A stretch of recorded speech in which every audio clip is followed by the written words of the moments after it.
Miris, KPK ngeluh ke Mahfud MD serba salah usut kasus Formula E. Ditulis oleh X Hardy. Mungkin sebagian dari masyarakat sudah lelah dan bosan menunggu episode terbaru dari drama pengusutan kasus Formula E oleh KPK. KPK terus mengusut, tapi publik tertawa dan lebih yakin kalau KPK hanya mengendus kasus ini. Sebenarnya KPK serba salah karena menjadi korban dari framing tak sedap dari buzzer-buzzer Anies yang super lebay. Katanya sih, KPK terus mendalami kasus dugaan korupsi penyelenggaraan balap Formula E, tapi hingga saat ini belum ada penetapan tersangka. Menko Polhukam Mahfud MD mengaku sempat mendapat keluhan dari KPK. KPK serba salah ketika akan mengusut kasus Formula E, tapi selalu dikaitkan dengan Anies.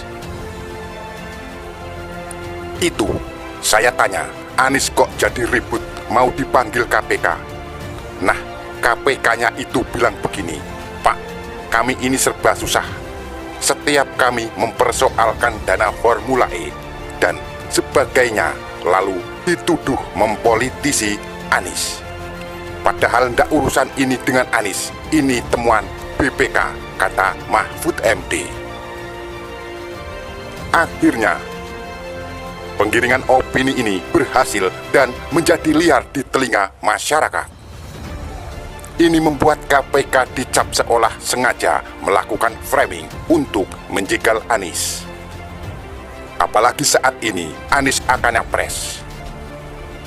Apalagi saat ini situasi bakal makin sulit bagi KPK karena Demokrat dan PKS baru-baru ini memutuskan mendeklarasikan Anies sebagai capres. Padahal KPK semata-mata hanya menjalankan tugas.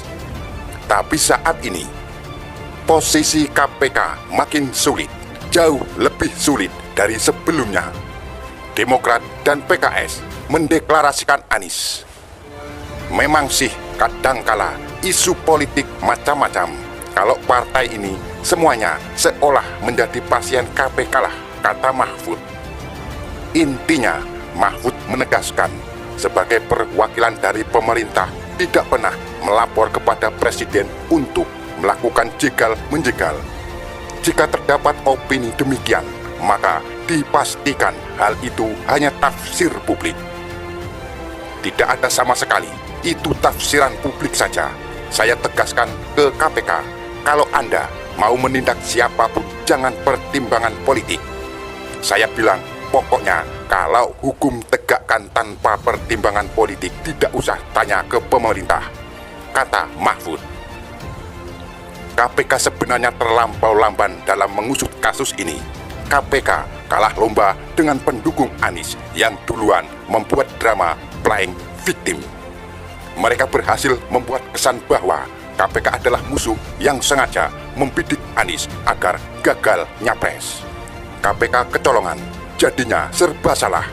Sekarang Anies katanya sudah dapat tiket capres karena meraih PT 20% untuk nyapres.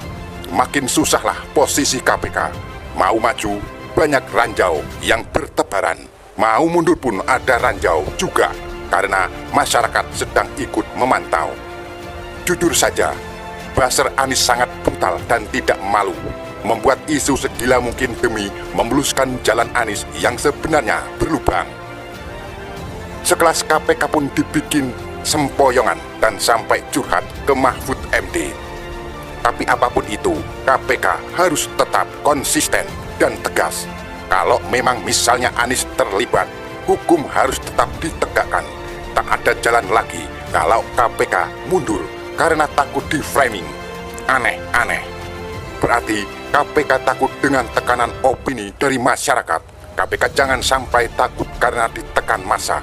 Sejarah sudah membuktikan, takut akan tekanan massa hanya akan menghasilkan kegilaan yang menjijikkan. Lihat saja emak-emak di Sumut yang mengeluhkan suara toa malah dihukum 1,5 tahun penjara. Perusak dan pembakar vihara malah dihukum beberapa bulan saja.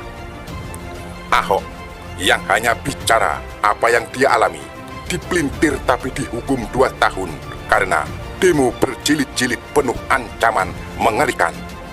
Belum lagi pejabat-pejabat yang banyak memilih main aman ketimbang bertindak sesuai konstitusi. Contohnya, isu pembangunan rumah ibadah minoritas. Banyak yang lebih mendengarkan desakan dari pemprotes ketimbang berlaku adil sesuai konstitusi. Intinya, mereka main aman supaya tidak ada kericuhan lebih lanjut. Kalau KPK takut, ya sudahlah, anggap saja kasus Formula E ini tidak pernah ada, atau lebih baik hentikan saja kasus ini dan bilang tidak ada pelanggaran hukum atau merugikan negara. The end. KPK hanya mengeluh, percuma saja, takkan selesaikan masalah. Tapi biang kerok ini memang disebabkan oleh Nasdem. Gara-gara partai satu ini, iklim politik jadi aneh dan anomali. Mendukung Anies sama dengan memberikan panggung kepada pendukung dan buzzer Anies yang rada stres. Itu untuk menebar kebodohan. Bagaimana menurut Anda? Begitulah kura-kura.